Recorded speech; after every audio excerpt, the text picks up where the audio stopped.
Give it up for Savannah, the woman, everybody.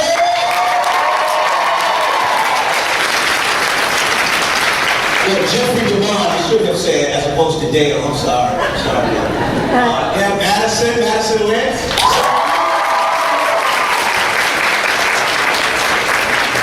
And I am Irony Singleton, a.k.a. T-Dog.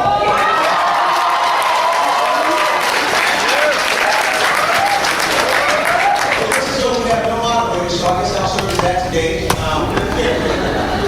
We're going to start this thing out with, I guess, questions, Q&A. You have any questions? Yeah.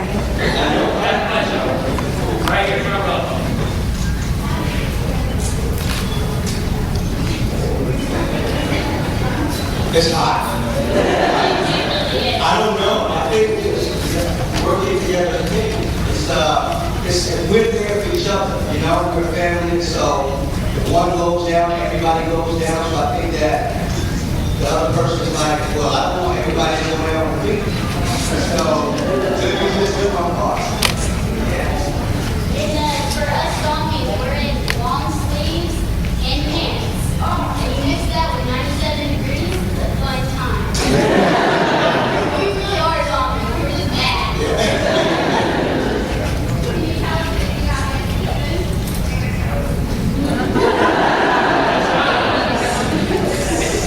I'll tell you this much right here. At the end of last season, I referred to it as cataclysmic. I have run out of adjectives to describe the show. It's amazing. It's fantastic. It's awesome. And then I said cataclysmic. And somebody gave me a term yesterday and they said, what about apocalyptic? I said, yeah, I will use that. So if you're in here, I can give you credit. Set up, get your props for that. And season 3 is going to be apocalyptic. Called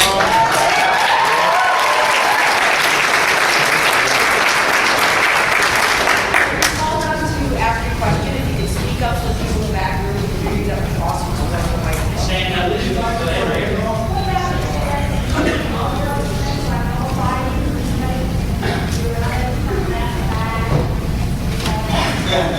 Yes, ma'am. The question is, do we do all of our own stunts? Testing. Can everybody Can hear you me? hear me? Do they work? They don't sound like they work. Yes. Yeah, clear. I do most of my stunts, if not all of them. I think we pretty much do most of our stunts. We do a lot of running, jumping, flipping, somersaults, and stuff like that. I know I did that thing, taking my hat off and my shoe up. Admittedly, I did just one. Me and Madison did a couple things, like stuff with the ball and stuff. I scared out the stage sport, and that's pretty. And I did a couple of stuff things for Carl Chandler. They got shot and stuff like that. Yeah, for the most part, yes, we do. If we're all being that, do you think you would get that job for a problem, please?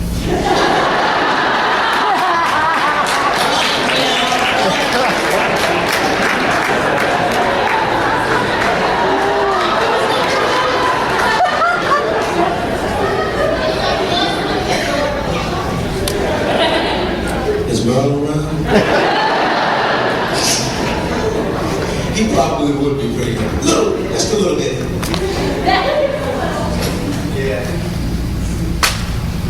Actually, that doesn't, that's how the microphone, there is a microphone. That's all. There's a question for everybody. In a real-world zombie apocalypse, what would each of your weapons of choice be?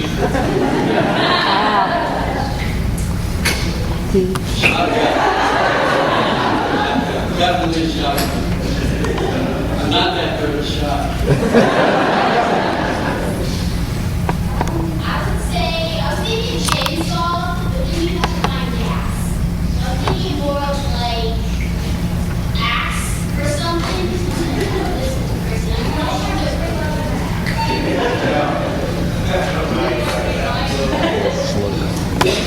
Okay, I would have like a weapon. I'd have like a trap, okay? Get like a bunch of them in there, and then you can just like get a fire launcher and just catch them all on fire. So it's just like two birds with one stone sort of deal. Yeah, but the bar's disposable. You could just have like a steel cage that never. I think Matt is giving us a lot. Well, for me, my weapon of choice you'll see in season 3. So I'll give you my second weapon of choice. It will probably be like a big hammer or something like that, but my weapon of choice shows up in season 3.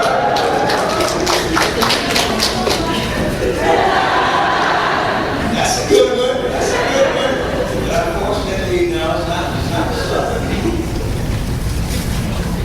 I have a question to my your T-Dog character kind of disappears a little bit in the second half of this second season. What was going on there? And what did they tell you your character was doing? Well, he was back there. If you like look really close, he was Freeze frame it and pause it. like I was building tents. Yeah, I was doing that a lot. I was Fair enough. sticks and the little stuff. You know, It's the little things that count, because who would have the tents to sleep with? Yeah, this is for Jeffrey. In the comic books, Dale's still alive. How do you feel about him killing you all? He is. Yeah.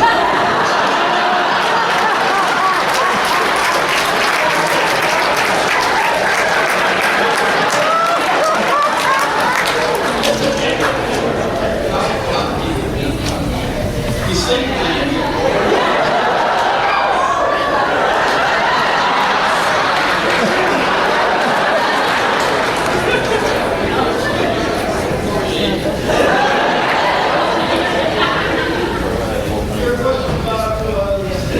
I think you answered my question.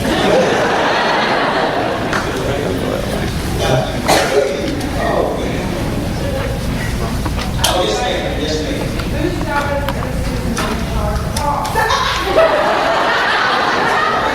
I would love to say it's just my job, if you could say it or double,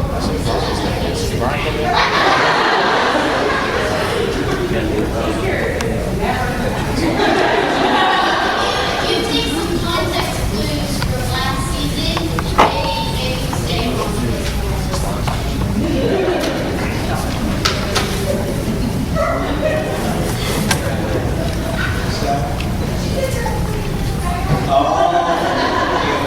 We are the person, aren't we?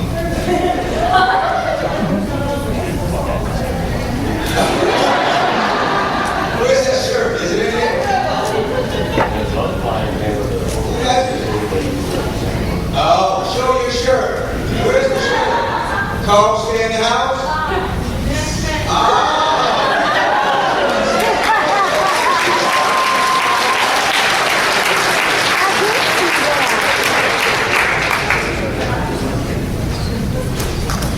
Yes, ma'am.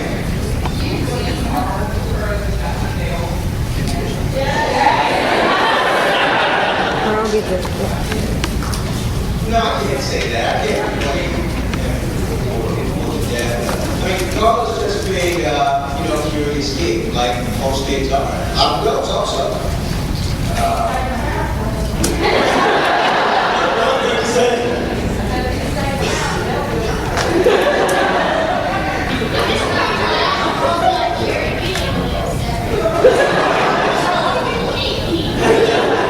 That was a pretty strong walker. I think eventually he would have gotten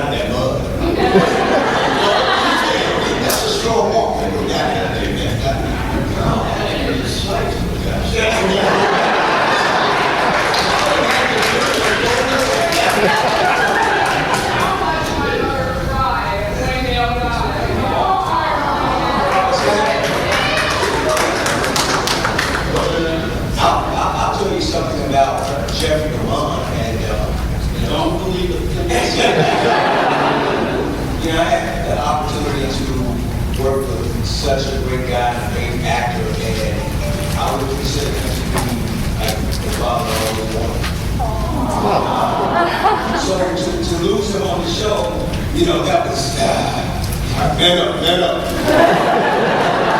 You know, so it was major because I loved listening to his stories. Oh, he has the greatest stories, and he just he opened me up to so much. It was like so many things, so many experiences he had, and he shared them with me. Just kind of just made me really attached to him, and that was one of the big reasons why I missed him. Like I said, the father I never had. I love him.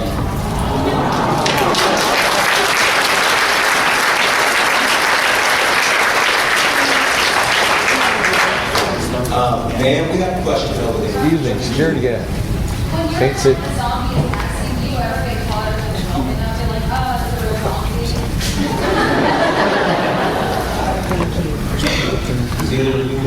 Check on, keep an eye on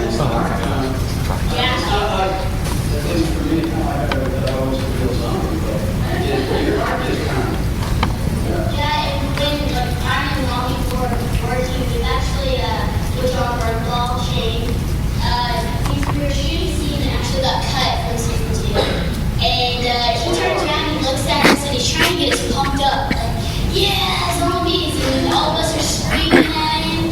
And then he turns around about an hour later and he goes, oh my god, you guys scared the crap out of me. But sometimes when we're doing, like, what we're charging at people, even the zombies, like, we feel like it's real life because they're screaming and yelling and shooting at us. And it's like, I'm just like the apocalypse. It's like, hit the ground. No, I think it's actors. We're trained to be in the moment. So, I mean, that's how we live. That's it. The actual zombies are after us and chasing us. So until the director says cut, then yeah, we are in that world. It's all real to us. Yes, sir. Well, for everybody over there. You've been in a lot of CG movies. What is your favorite CG work?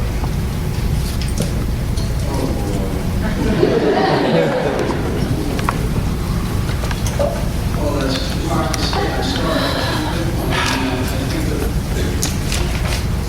biggest one is Saturday, and of course Shawshank, 3 miles, and Shawshank, 3 miles.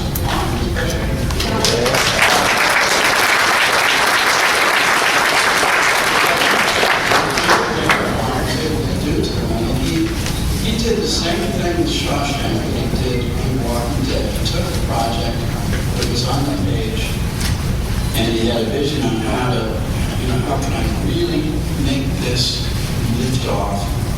And Rita Hayworth from the Shawshank Redemption is a good book. And Frank turned it into just a really transcendent. I think he did much the same thing with The Walking Dead. Yes, sir. You know, the next step a little bit was this year, correct? Yeah, it's What do you know? How are you going to experience so much? I'm loving it. Now I am. It's, I feel very privileged because the people that I'm meeting are so interesting and nice, and it's and very accessible. People aren't coming in with a whole bunch of attitude or cynicism or anything like that. I don't know what's happening with this microphone.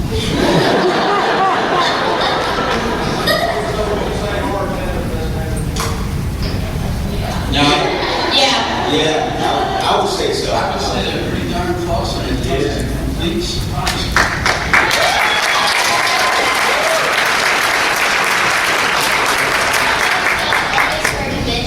For me, when I'm going, I get a lot of people that, ask the zombie, the normal zombie questions. They ask how long, and how's it feel.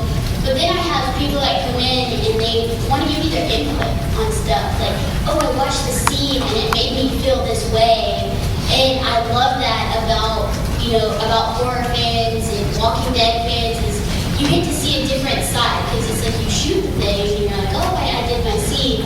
But to see how people respond is what makes it all worth it for me, definitely.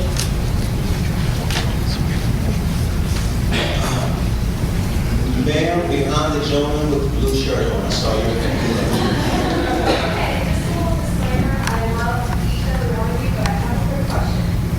Where's Rita?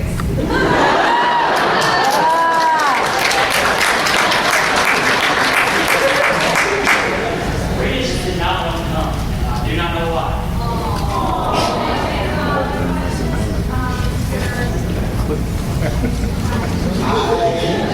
How are you? I'll remember that.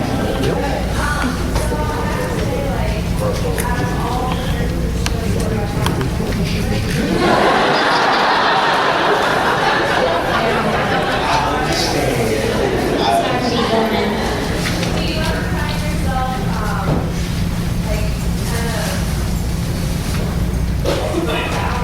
you get into a lot of crack situations. Do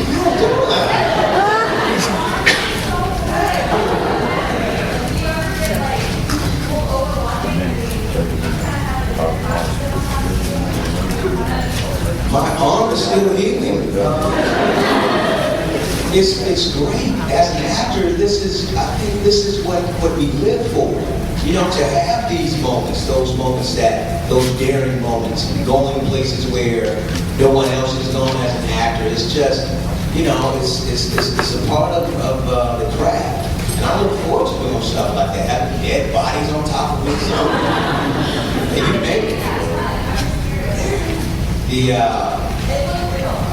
Yeah, well, Greg Nicotero and his team, Special Effects KMB.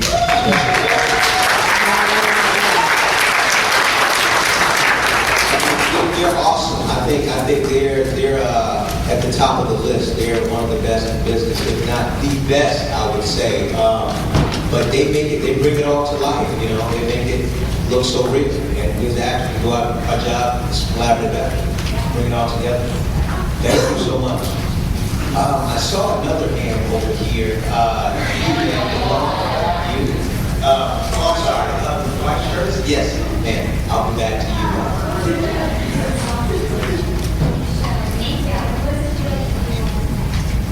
Okay, so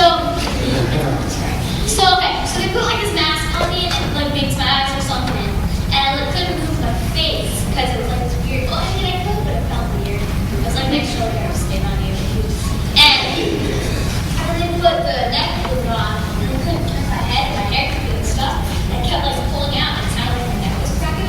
So I'm sitting there with Shale, and we're talking, and I'm like, oh, and I like turn my neck, and it makes this gross crack, and he goes, "Where's that in the neck?" And that was my hair, and he goes, "Don't ever do that." I'm sorry, I can't help it. So, and then the contacts, that was like the first time I put contacts in, so it was hard getting them in. But after that, I was okay, because I put like drops in to keep them from getting dried out. So, yeah, it was fun. It was really fun. Yes, sir. The bar scene was so big and so epic. What was it like filming that scene? That's a big day.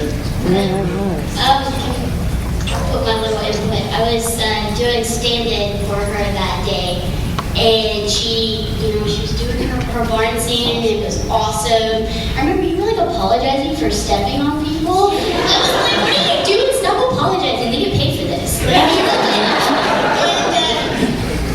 They're shooting the scene, and everybody's so emotional, running down there and crying, and I'm sitting on the side, and I just start crying. I would just I can't help it. And my friend Ethan, who's a stand-in, he hits me and he goes, "Are you seriously crying right now?" And I'm like, "Why are you not crying? It's emotional." And just everybody, it was so surreal how real it could really get. Yeah. I mean, that was another one of those moments of devastation. You know, whenever we have one of our fellow survivors to die on the show, it's very emotional. So every time, every death we had tears. That's just the way it goes because we bonded so much. We become so close to one another. So whenever we have one of those, it come to tears.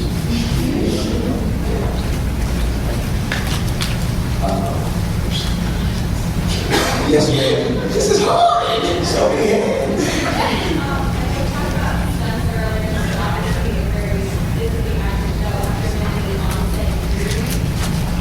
oh yeah.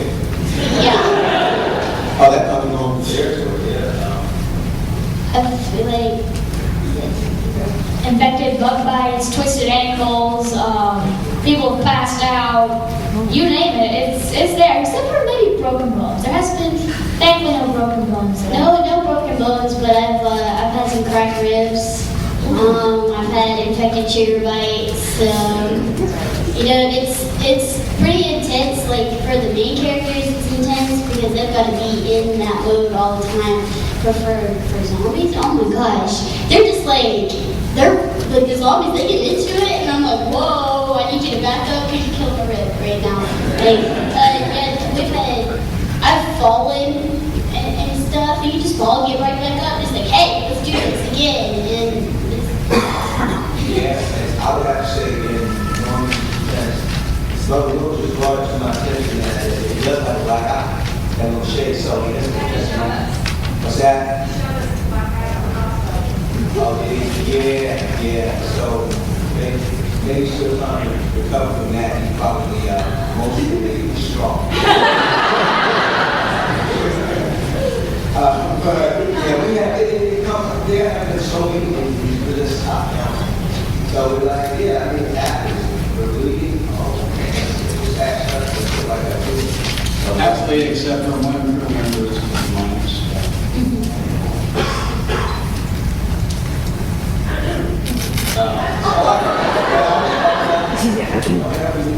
This man.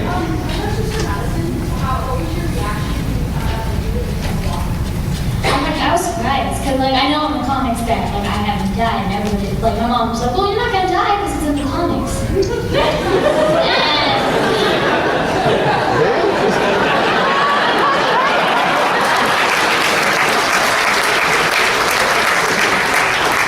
And I was sad because I wouldn't be able to see like these awesome people every day. But I saw how it worked, and like it showed the difference between the comics and the TV show, and that even the comic book readers are still on their toes, you know?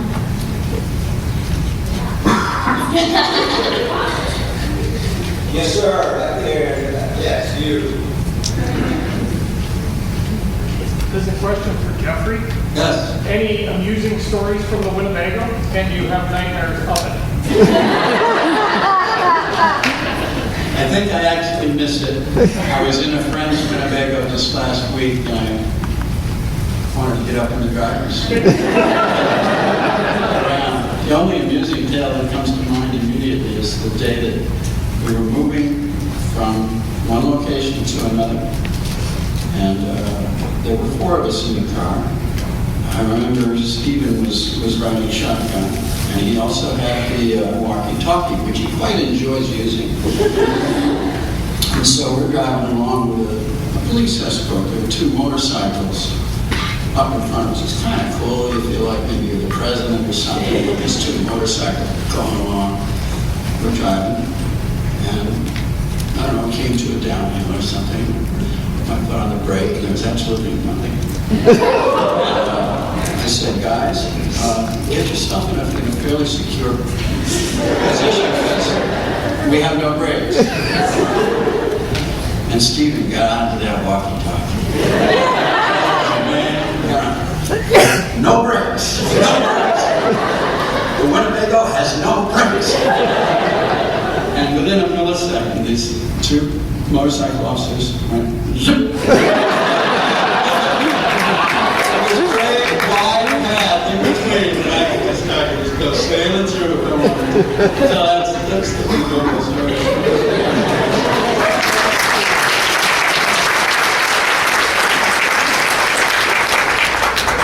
I saw after Derek answered the question, you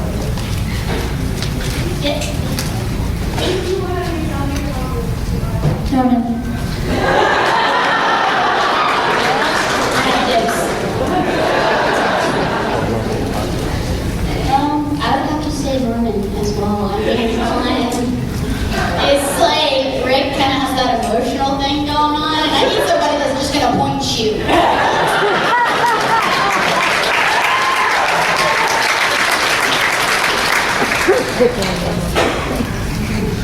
I love you too.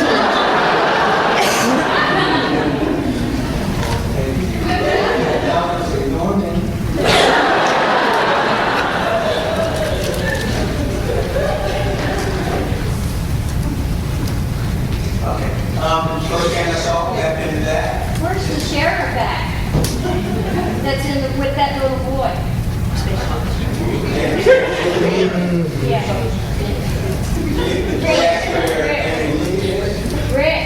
Rick? Yeah. Okay, why he's not here? I don't know, he doesn't, I don't think he does do the conventions. I think he's doing Comcon. Is he doing Comcon? San Diego, San Diego, and New York, and that's what I'm saying. It's lost, right?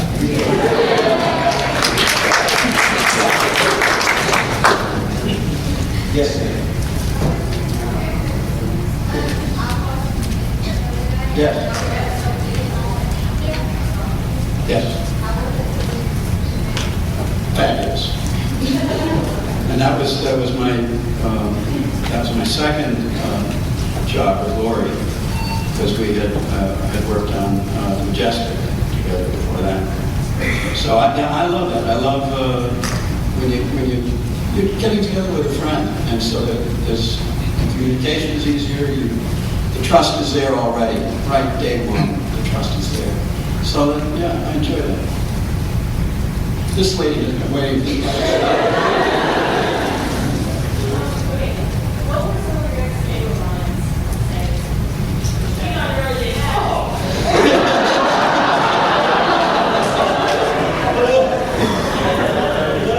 Which line is that?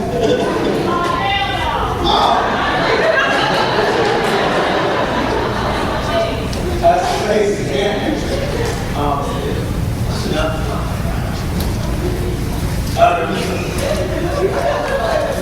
Good one, man. What's that?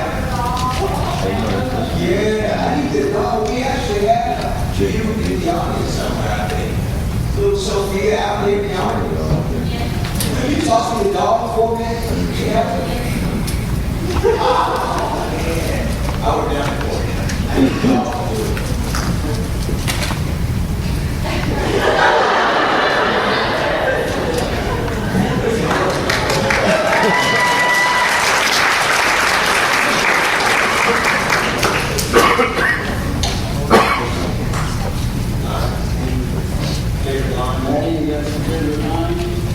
It's awful hard to remember. Yeah, I'm trying to remember some. I can't really.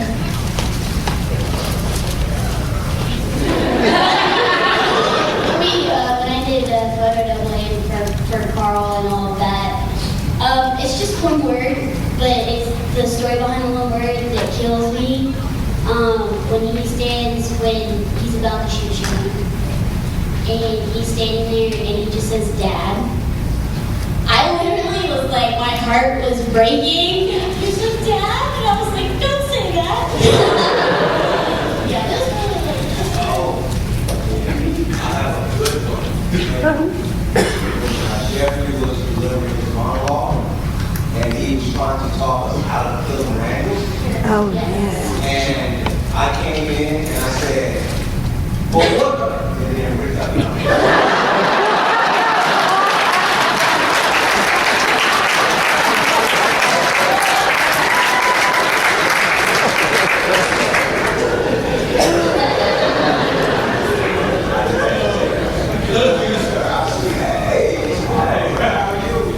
This is a weird question, but why are all the awesome characters risking their lives to save Carol?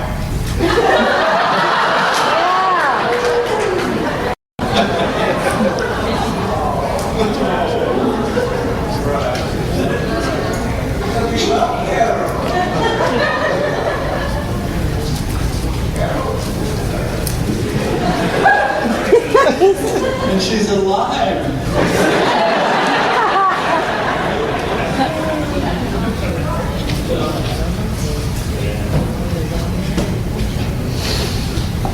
Okay, yes, ma'am.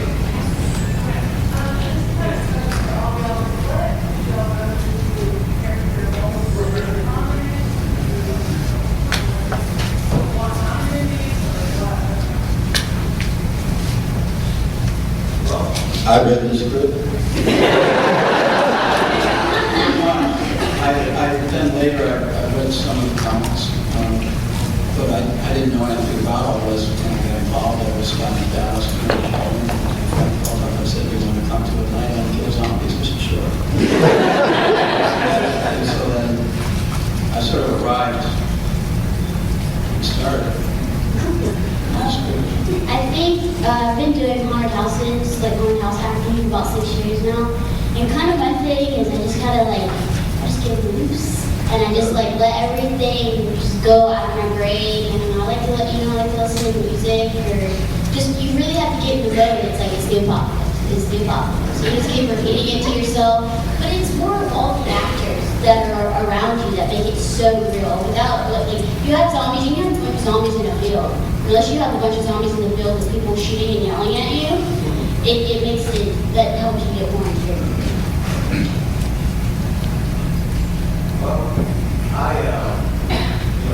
what I tend to do is, when I do my character work, I go as far back in my life, my real life as I can, and I use all those experiences I bring to my characters, and I bring it up to as far as I can, and while it's continuing to be believable, get my experience going with the inner city, I go to the inner city, I lost a lot of friends, family, so it was kind of like, slightly like an apocalypse, even I prepared venues, the zombies to a lot of the crack addicts when they're looking for the hit, in the inner city, because I would look into their eyes, and I would see them with the more emotion, and the little one was that next hit. So I'm trying to remind me of the zombie, so I come to the care, when I was doing my character work, and just trying to survive. That was basically a way of life. What love is.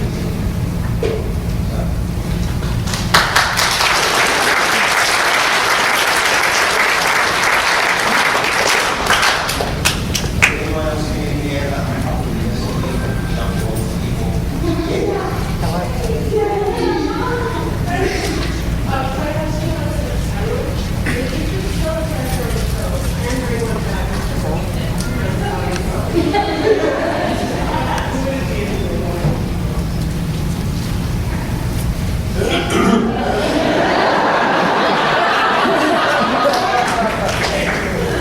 So you said kill one and then bring one back.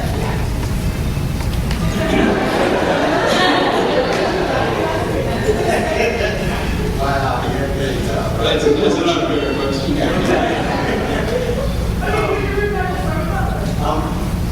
That's a tough question. My body's towards, towards everybody. I love everybody.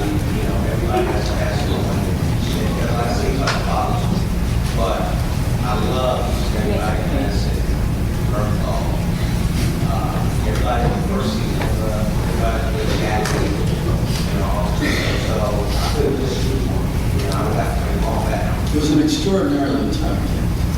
Very unusually tough. Yeah. Thank you for the question.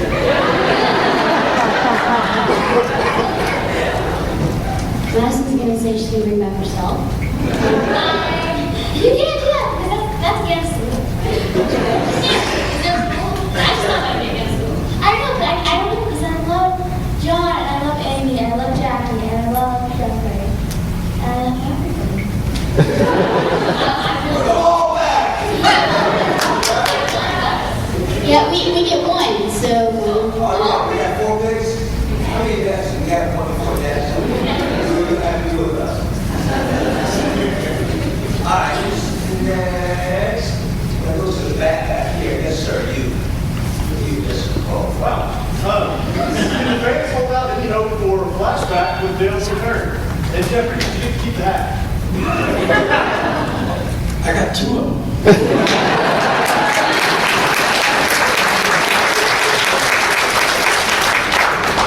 And I kind of got it on the flashback.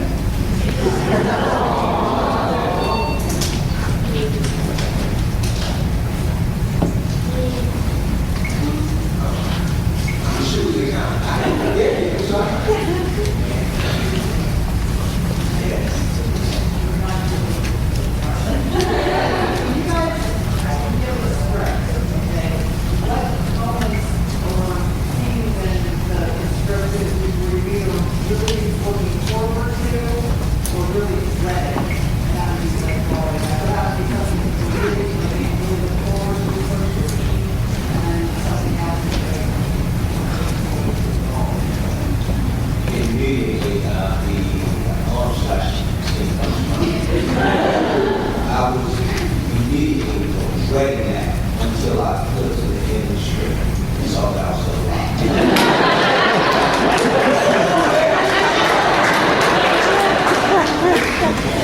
It's like hard to remember which ones I read and which ones I didn't. I didn't really read many, but like you don't. I don't know because it was sort of because it would be like my last day. But then again, I would want to see how it all turned out. Like you may be dreading one scene and then when you get there, you see the whole like the whole set and how it's put together and like okay, and then you might not have a really time in that scene. So it's really hard to tell like on the page in real life. I dreaded photo doubling for Carl when he killed Shane. I was having mental breakdown because I killed Shane. And I think the one I was looking forward to, which is really weird, they put me in the barn when it burned down, and I was like, yeah, fire! I'm a bit of a pyromaniac. I don't know. I always dreaded late night shoots because they can get a little rough, but on this project, they were very exciting because that's when the zombies had come out. So I guess the only one I really dreaded was the last one.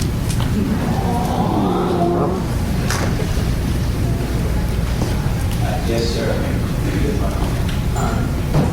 When you guys read the scripts, is it something that's set in stone? You guys find that you improvise a lot, getting off of, You know, what the comics wrote, or changing a scene because it made more sense. Would you like that?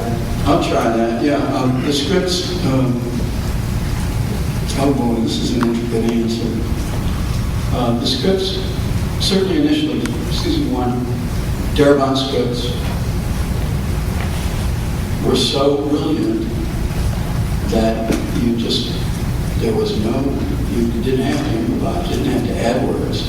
And you would often find that if you just got the original one right, how it worked.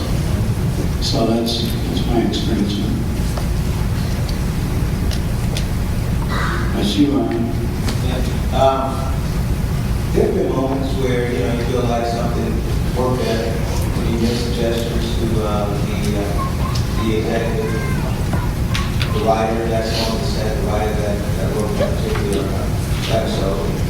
And you come to a compromise sometimes they say, they sometimes they anything to add?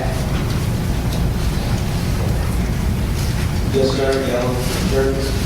Somebody hands.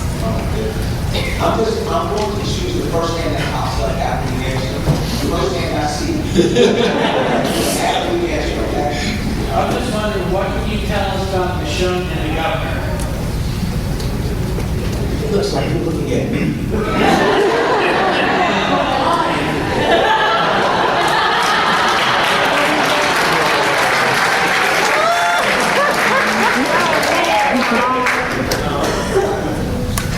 There's some drama surrounding those two.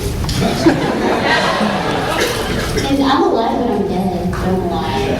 And I'm there in spirit. Carl. That's a big difference between those two. So, I mean, if you read the comments, you pretty much know what to expect. It's going to be that. I was in hand bad here. Well, sir. How about that? What was your all's favorite kills of the show? Whether it be zombie or cat. I like the well.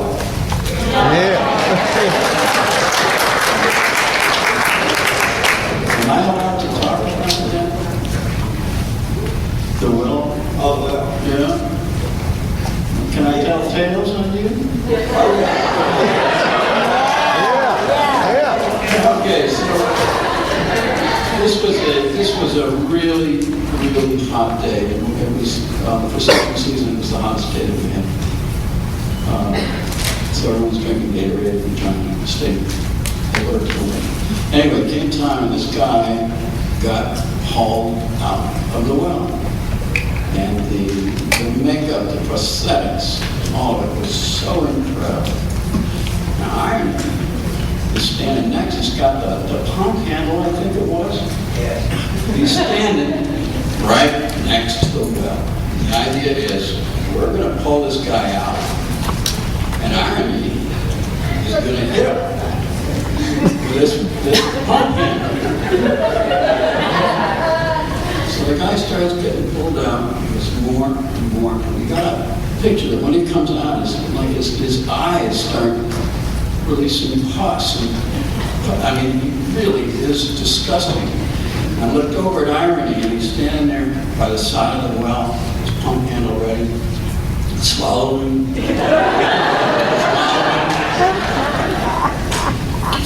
finally cut, because it was, we didn't have to move in and hit him in that shot.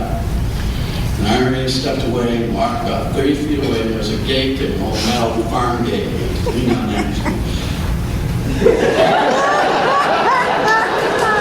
That's what I remember.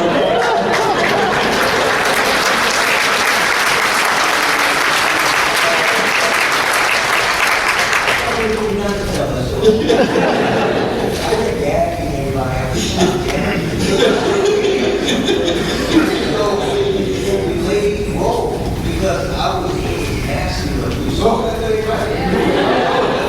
I closed my eyes. That was just disgusting.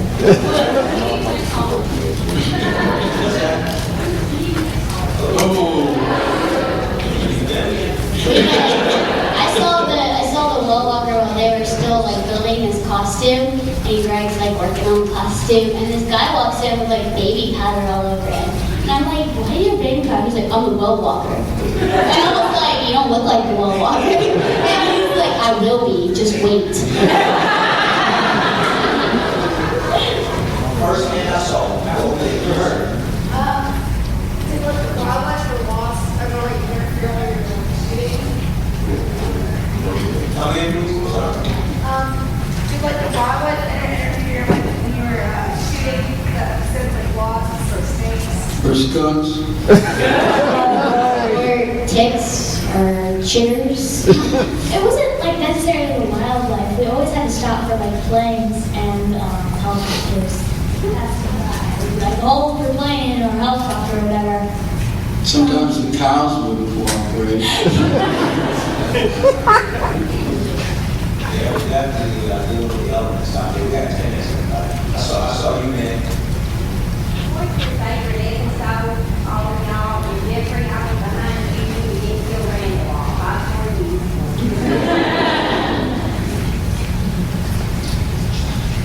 You know, the first one, I love them all. I mean, I love every episode because they're so action-packed, and then you have the drama.